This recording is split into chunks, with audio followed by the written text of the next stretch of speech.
Hi everybody, welcome to week 4, Fast and Furious. This week we're going to be talking about what makes good commentary in an AP essay or any analysis essay, and also actually writing another essay. So you finished your Beat Queen essay, congratulations, and you've gotten feedback on that. I hope you read it there in the grade book. And I am also offering writing conferences this week if you want to talk more about it one-on-one.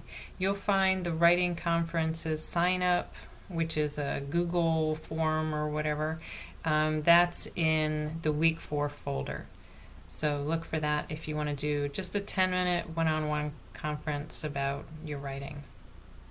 I know it sounds intimidating, but look at me. I'm wearing a shirt that's 15 years old. How intimidating could I be? It's probably more like 20 years old. Okay, so what have we got this week? The first thing that you're going to do after watching this video is a think about it, which is just about making sure that you know how to use a split screen. Here's the thing, kids. The AP test, if you're taking it, or any one of the AP tests, we don't know how they're going to be delivered, but we think they're going to be delivered as PDFs. So the annotating is becoming a big question for teachers and students around the country. How are you going to annotate? Until we have that figured out, and I do think we will get that figured out, one thing you can do is just split your screen so that you have the prompt that you're looking at on one side and your Word document on the other side. So the think about is just about that, to make sure you know how to use that function. As an aside, if you have a printer that you can use at your house that your computer is hooked up to, that would probably be a very helpful thing for your AP test. So look into that in the next couple of weeks if that's possible. But again, we don't know a lot of details. They said the end of April, so I'll let you know when I know.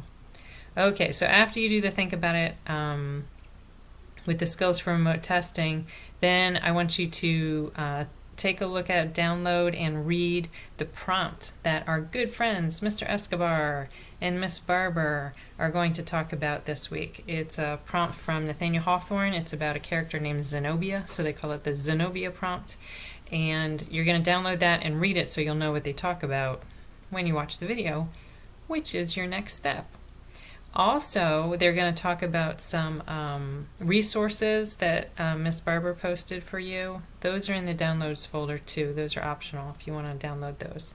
So in the Learn About It portion of the lesson, you're going to watch the video from Mr. Escobar and Miss Barber. You don't have to watch the whole thing because they're going to talk about some stuff from last week. So start at 11:18 and then you can just cut it off after 27:12. Because they're going to go on and talk about, they're going to loop back around to some stuff they already talked about last time.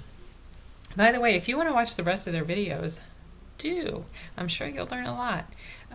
You might see some conflicting information, well, not conflicting, but some additional information that we haven't covered in our class. For example, I told you guys that when you write about a prompt, you should start at the top of the passage and then follow the narrative to the end.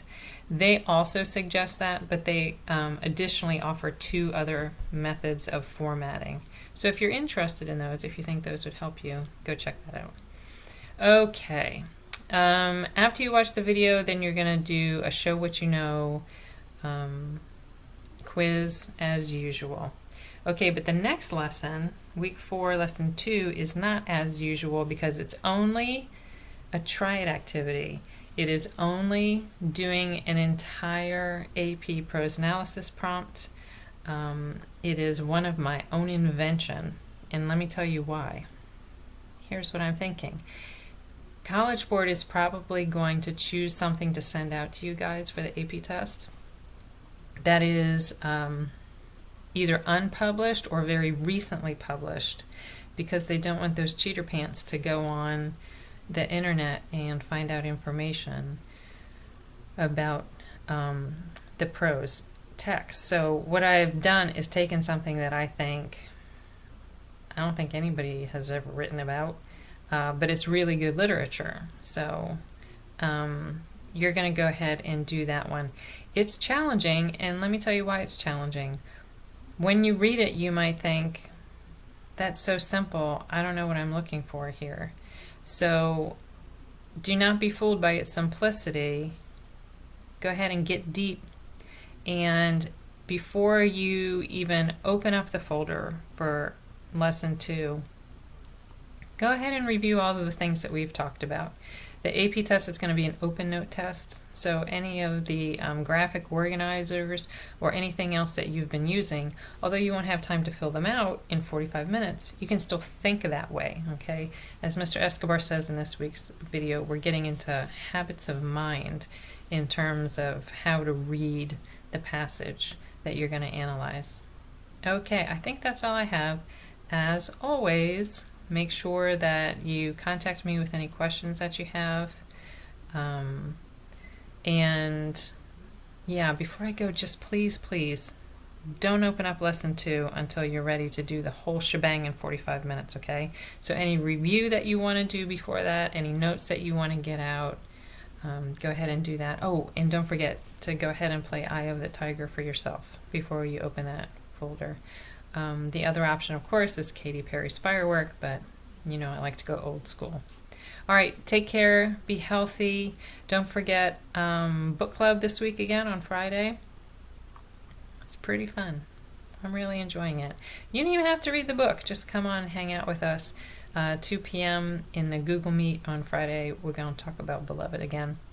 Okay, that's it from me. Take care, you guys.